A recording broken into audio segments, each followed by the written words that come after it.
जय हिंद दोस्तों, नमस्कार। तो कैसे हैं आप सभी लोग। तो फाइनली हम लोग एक बार फिर से अपने एग्जाम पर बातें करने जा रहे हैं। देखो यार, काफी दिन से हमने एग्जाम पर बात नहीं की थी। और मैंने देखो एक वीडियो पहले भी अपलोड किया था, how I qualified air force exam, right. तो यार मैंने देखो उसमें वो बातें आपको नहीं बताई थी जो मैं वास्तव में आपको बताना चाह रहा था। देखो यार, वीडियो को स्टार्टिंग में बोल रहा हूँ कि बहुत ही रिस्पेक्ट और बहुत ही प्यार से कह रहा हूँ कि सिर्फ इतना पर्पस है वीडियो का कि मैं आपके साथ अपना एक्सपीरियंस शेयर कर सकूं। राइट यार, देखो जब मैं भी लॉकडाउन में पड़ा हुआ था तो उस टाइम मैं भी काफी सारे यूट्यूब पर सर्च करता, गूगल पर सर्च करता कि हाउ क्वालिफाई एग्जाम वगैरह वगैरह। और जितने भी वीडियोस थे मैंने देखा था, उसमें वो बातें मोस्टली नहीं थी जो बातें हम जानना चाहते थे और जिनके क्वेश्चंस के आंसर हम चाहते थे, राइट। तो ये वीडियो रिगार्ड इसी के रिगार्डिंग होने वाली कि मैंने क्या कुछ ऑब्जर्व किया, मेरा क्या एक्सपीरियंस रहा। और मुझे लगता है कि ये आपको बहुत ही ज्यादा हेल्प करने वाली है, राइट यार।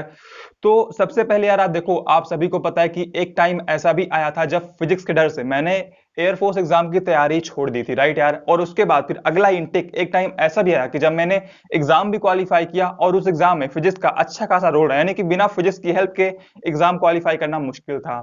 तो देखो यार, एक टाइम मैंने ऐसी मेंटेलिटी बना ली थी कि यार फिजिक्स मेरे बस की नहीं है और फिजिक्स मैं नहीं कर पाऊंगा। और एक टाइम मैंने फिर ऐसी मेंटेलिटी भी बना ली कि फिजिक्स बहुत आसान है और मुझे यानी कि मैं मैथ से अधिक स्कोर फिजिक्स में करूंगा। तो देखो यार, एग्जाम में कुछ वैसा हुआ भी। मैंने 23 क्वेश्चन मैथ में किए थे और मैंने 24 क्वेश्चन फिजिक्स में किए थे। अब आप सोचो, ये जो कमांड बनी थी फिजिक्स में ना, देखो यार स्कोर बहुत अधिक नहीं था मुझे पता, लेकिन देखो यार उतना सफिशियंट था एक हिसाब से। तो ये जो कमांड बनी ना, ये लगातार पढ़ाई करने से बनी है। ये लगातार फिजिक्स पर क्वेश्चन के प्रैक्टिस से बनी। तो यार देखो, अगर आपका भी कोई टॉपिक वीक है, अगर आपका भी कोई सब्जेक्ट वीक है, तो आप उस पर लगातार काम करो।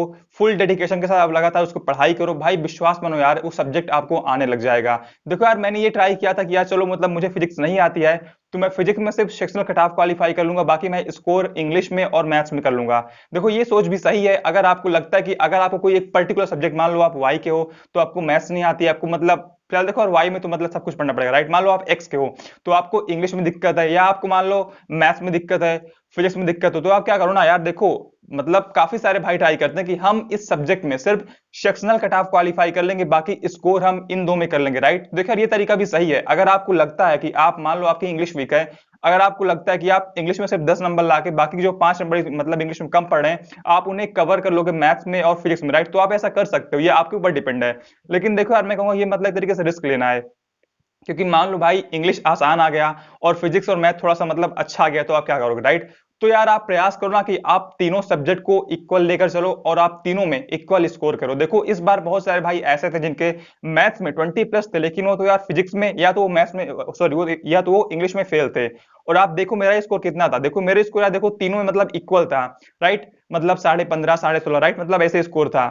तो अब आप सोचो ना कि किसी एक सब्जेक्ट पर इतना अधिक फोकस मत करो कि उसमें आप 25 कर दो, और किसी एक सब्जेक्ट पर आप इतना कम फोकस मत करो कि उसमें आप यार शिक्षण कटा भी क्वालिफाई ना कर पाओ। यानी कि आसान शब्दों में ये कहना चाह रहा कि आप तीनों सब्जेक्ट पर बराबर फोकस करो और आप तीनों को इक्वल लेकर चलो। देखो यार, कोई सब्जेक्ट ज्यादा इंपॉर्टेंट नहीं है और कोई सब्जेक्ट कम इंपॉर्टेंट नहीं है।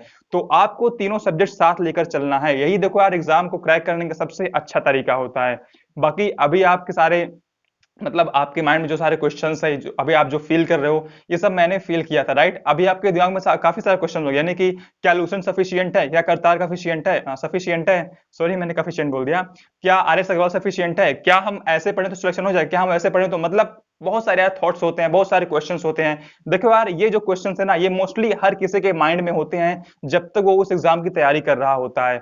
तो आपको परेशान नहीं होना कि यार कि ऐसे क्वेश्चंस के बारे में मुझे इनका जवाब क्यों नहीं मिला। देखो यार, आपको इनका जवाब इसलिए नहीं मिल पा रहा है क्योंकि इनके जवाब आपको खुद ब खुद मिलेंगे। अगर इनके जवाब आपको खुद ब खुद नहीं मिलते हैं, तो इनके जवाब आपको कहीं और से मिलना मुश्किल है, राइट। तो इनके जवाब प्रयास करो कि आप खुद से ढूंढो।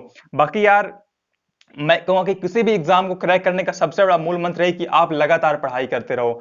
देखो यार, मैंने तो एक तरीके से टाइम टेबल बनाकर पढ़ाई की थी। मैंने अपना सुबह का टाइम टाइम फिक्स किया था कि मुझे इस टाइम से इस टाइम बीच ये पढ़ना है, इस टाइम से इस टाइम बीच मुझे ये पढ़ना है, और शाम को मुझे इस टाइम से टाइम बीच ये पढ़ना है, राइट। तो देखो यार, ये कोई सार्वभौमिक सत्य नहीं कि अगर आप ऐसे पढ़ाई करोगे तभी आपका सिलेक्शन होगा। हर किसी का पढ़ने का तरीका अलग होता है, हर किसी का समझने का तरीका अलग होता है, किसी को कोई टीचर पसंद आता है और किसी को कोई, राइट।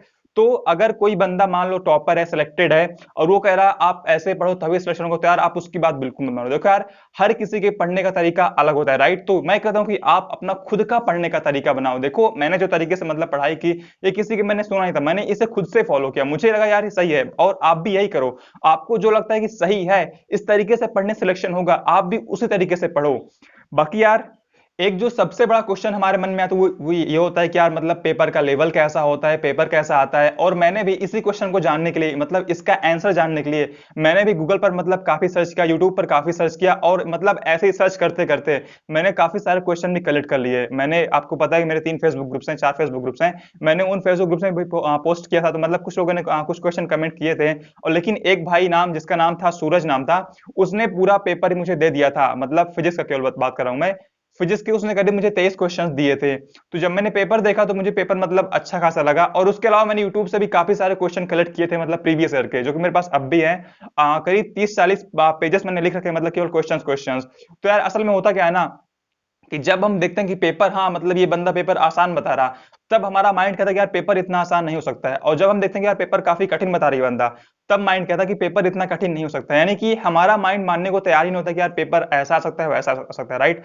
तो देखो यार, सिंपल सी बात है कि पेपर बहुत कठिन नहीं आता है। जो पेपर बनाते हैं उन्हें ही पता होता है कि यार जो बंदा अभी एग्जाम देने आ रहा है, वो केवल 12th पास आउट है, उसके पास अभी कोई डिग्री नहीं ग्रेजुएशन की, और वो बंदा यार अभी देखो ज्यादा पढ़ा नहीं, राइट? और केवल 20 मिनट में, अगर 20 मिनट में क्वेश्चन बहुत लेंदी हो गए, तो बंदे को क्वेश्चन पढ़ना भी है, उसे फिर समझना भी पड़ेगा, फिर उसे सॉल्व भी करना पड़ेगा, तब कहीं जाकर वो आंसर पाएगा। तो इस तरीके में 25 क्वेश्चन करना मुश्किल हो जाएगा, राइट? तो देखो यार, एयरफोर्स मतलब पेपर हमेशा बहुत ही बैलेंस बनाता है। देखो यार, इस बार तो एटलीस्ट मतलब 25 क्वेश्चन मतलब सारे आसानी थे, लेकिन इसके अलावा जो मतलब 2019 तक क्या था ना, कि कम से कम 15-16 क्वेश्चन इसी लेवल के आसान आसान क्वेश्चंस ही आते थे, और 4-5 क्वेश्चन थोड़े अच्छे, और 4-5 क्वेश्चन थोड़े थोड़े मतलब टफ होते थे। यानी कि अगर आपने ठीक ठाक पढ़ाई की है, तब भी आप 20 क्वेश्चन बहुत ही आराम से पहले भी कर सकते थे। यानी कि आसान शब्द में ये कहूं कि देखिए यार, पेपर कठिन आसान कुछ नहीं होता है, पेपर टोटली डिपेंड होता है हमारे माइंडसेट पर, टोटली डिपेंड होता है हमारी तैयारी पर, राइट? मान लो आपकी तैयारी अच्छी है, तो आपके हिसाब से यार कठिन पेपर भी आसान हो सकता है। मान लो मेरी तैयारी बुरी है, मेरी तैयारी मतलब अच्छी नहीं है,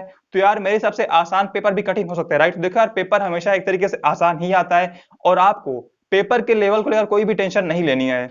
बाकी यार, एक बात मैं और कहूंगा, मतलब मैंने लगातार इस चीज को ऑब्जर्व किया है कि सिलेक्शन का सिर्फ एक ही मूल मंत्र है, लगातार पढ़ाई और लगातार पढ़ाई। विश्वास करो यार, जो आप मतलब काफी सारे भाई क्या सोचते हैं ना कि हाँ, जब एग्जाम को 20 दिन बचेगा तब हम उसमें ये पढ़ लेंगे, वो पढ़ लेंगे, तब अच्छा रहेगा, राइट? लेकिन देखा यार, उससे बेटर ना कि आप उसे अभी पढ़ लो।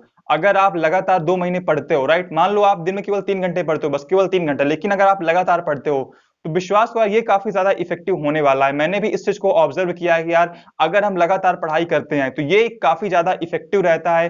मतलब कि मान लो आप 10 दिन, दिन के 8 घंटे पढ़ते हो, 10 दिन पढ़ते हो, राइट, और आप उससे पहले करीब 2 महीने सिर्फ दिन के 3 घंटे पढ़ते हो, तो विश्वास करो, जो आप लगातार 3 घंटे पढ़ते हो दिन के ना, वो ज्यादा इफेक्टिव होगा। तो देखो यार, सिलेक्शन का एक ही मूल मंत्र है कि आप लगातार पढ़ाई करते रहो, और लगातार पढ़ाई करते रहो। बाकी पढ़ाई आप अपने तरीके से करो, आपको जो सही लगता है आप वो पढ़ो, राइट?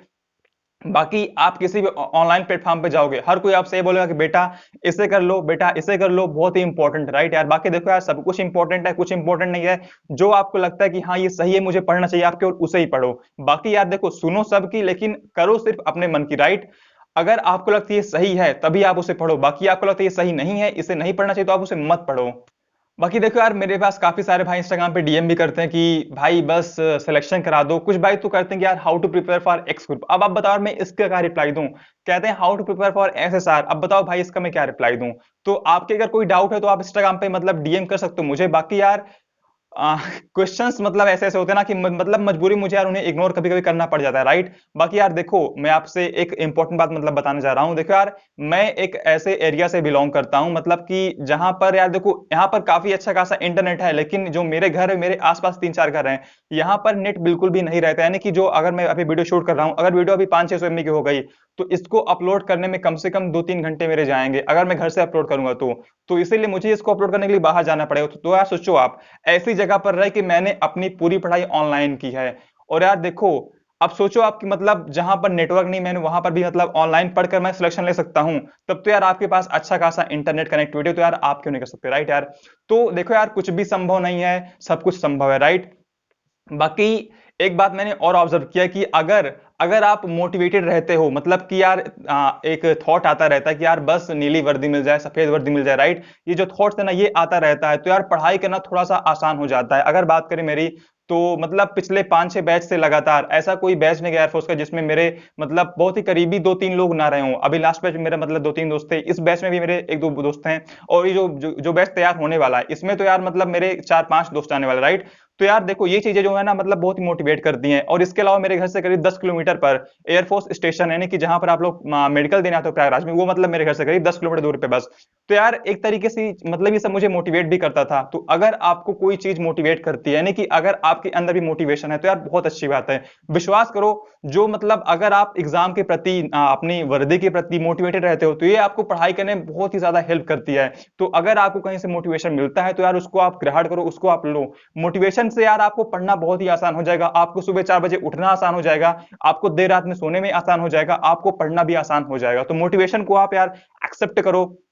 देखो, कुछ लोग कहते हैं यार मतलब ये फर्जी है मोटिवेशन, कुछ लोग कहते हैं यार बहुत मतलब फायदेमंद है, राइट? देखो यार, सबका अपना अपना थॉट है। बाकी मेरा थॉट तो ये है कि यार मोटिवेशन मतलब बहुत ही सही चीज है और इसे हमें लेना चाहिए, राइट? बाकी यार आखिरी बात कहूँ कि मतलब सबसे इंपॉर्टेंट है आपका कॉन्फिडेंस, आपको आप पर कितना ट्रस्ट है, राइट यार? देखो, जब तक मुझे मतलब लगता था कि हाँ यार फिजिक्स में नहीं कर पाऊंगा, देखो तब तक मुझे फिजिक्स नहीं आती, राइट? और जब मुझे लगने लगे हाँ यार मतलब फिजिक्स में कर सकता हूँ, तब देखो यार मैंने फिजिक्स कर ली, राइट?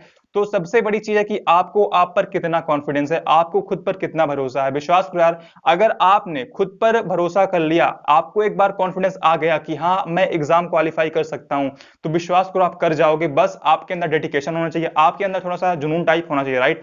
तो यार आप खुद पर भरोसा करो भाई, विश्वास करो, आप ही फ्यूचर एयरमैन हो, आप ही फ्यूचर फ्यूचर सेलर हो। आपको बस खुद पर भरोसा करना है, आपको लगातार काम करना है, आप लगातार पढ़ते रहो, और खुद पर भरोसा करना बहुत ही ज्यादा जरूरी है कि हाँ यार मैं भी किसी से कम नहीं हूं। तो अगर आप खुद पर भरोसा करके एग्जाम में जाते हो और वहां पर भी आपको लगता है कि हाँ जो पेपर है मैं इसे फोड़ दूंगा, तो विश्वास करो आप फोड़ दोगे। बाकी यार पढ़ते रहो। जय हिंद, जय भारत, वंदे मातरम, नमस्कार। और बाकी बातें एग्जाम की बाद में करते रहेंगे। नमस्कार।